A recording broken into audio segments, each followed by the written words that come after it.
What's going on, everybody? It's the Indoor Hunter, and today we're going to be talking about the new great one pheasant and maybe what we should expect when this thing comes out on December 3rd. As of the time, or at the time of this recording, Expansive Worlds just released concept art of what the pheasant looked like.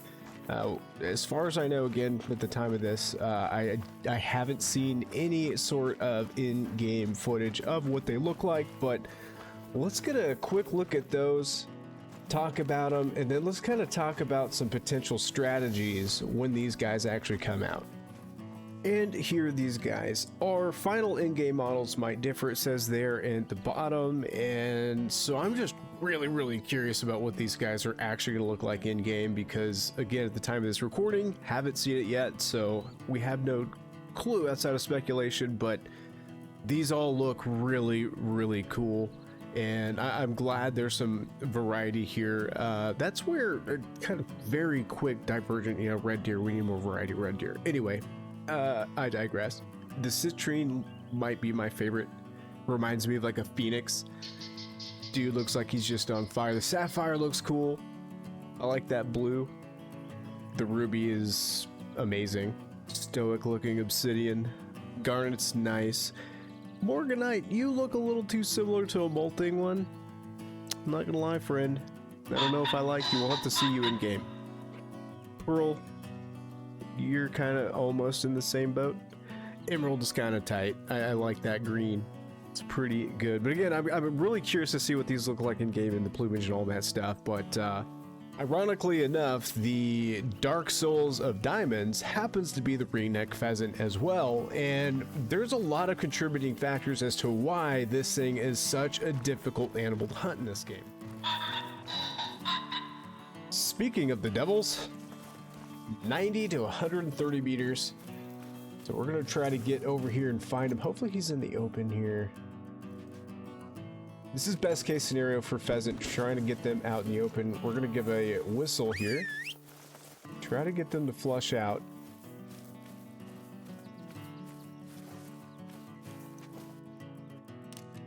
And this right here is actually a great example. I'm glad this happened. This is a great example of why they're so difficult. Not only are they staying on the ground, they're not giving us the chance. There's our male. That is actually a diamond potential pheasant. I would, this is going to be hilarious, folks, if this is my first ever ringneck pheasant diamond and we just have to make a video about them getting ready to release. A great one. Let's see here. But here's the problem. We cannot shoot him right now because he's grounded.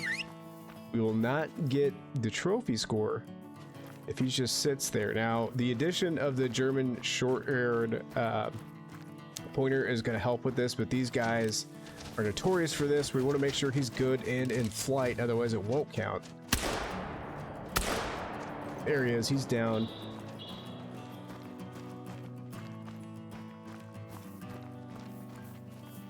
Fingers crossed. He's a gold. That being said though, folks, right there, I am glad that happened, because it's a great example of the difficulty of this animal, because they don't have a drink zone, which means they're everywhere and you just have to go everywhere in order to find those need zones. Now obviously fields, open areas, best places to look, because if you can see them, it's a lot easier. Of course, different maps are better than others. I personally really like Rancho for pheasant, but I see a lot of people like Quattro, a lot of people like Hirschfelden. New England seems like it'd be a very difficult map to obtain some pheasant, but who knows? Maybe somebody out there is just stacking them up. That being said, it is incredibly difficult to get a ringneck pheasant diamond. How do I know? I know from personal experience. Like I said, I still do not have a diamond ringneck pheasant, and I've been trying very long time to do so. 100-meter shot there. And all of my research as far as how ringneck pheasant respawns work Basically, there's two trains of thought. Either they're part of the waterfowl and you gotta kill the entire flock in order for everything to respawn, or it works like everything else and what you shoot just respawns as, you know, something different. So I honestly don't know until one of those crazy hyper grinders gets out there and figures it out. Honestly, probably just gonna go be better safe than sorry, shoot the entire flock. That way we know we're getting respawns. And regardless of which map you want to grind Great One Pheasant on, you want to make sure that you change time to early in the morning. Gives you plenty of daylight to run around, try to find those need zones, and then once you do, that's when you can really get a grind set up. And on a positive note, when it comes to setting up a grind like this, I think it's going to be very similar to what you would do with like quail or something like that. You're just going to simply find their zones, and I say simply, just, you know, it's not going to be simple. You're going to have to find them, but once you find those zones, just set up those tents. You can have up to 16, so you can shoot a lot of zones, get those kills in there. I don't know. I'm kind of looking forward to this, but that's how I would start it. Again, we'll see what the Great One grinders say.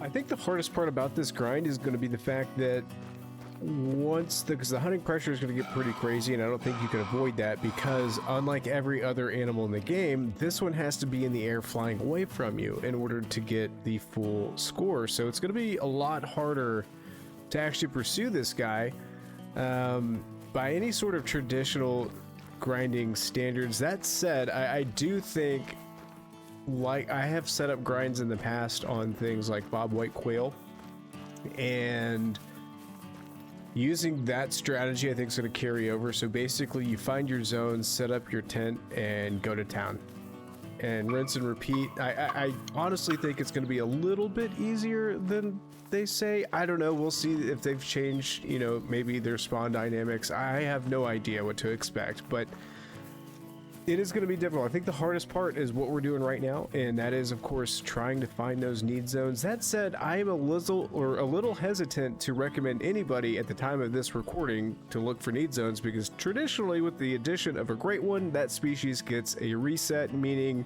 those need zones have to be rediscovered. I do think at the end of the day, they specifically set out to make a Great One intentionally very difficult to obtain, and I'm down for the challenge personally. Obviously, I'm not a profound Great One grinder. We're still working on a bear. That said, this is an interesting challenge because it kind of like changes the way, like it's not static. You know, you're not setting up tents, ground blinds and stuff around lakes and all that. And no, you're gonna have to go out in the bush, find these guys. You have to run and gun these guys, and I'm absolutely interested.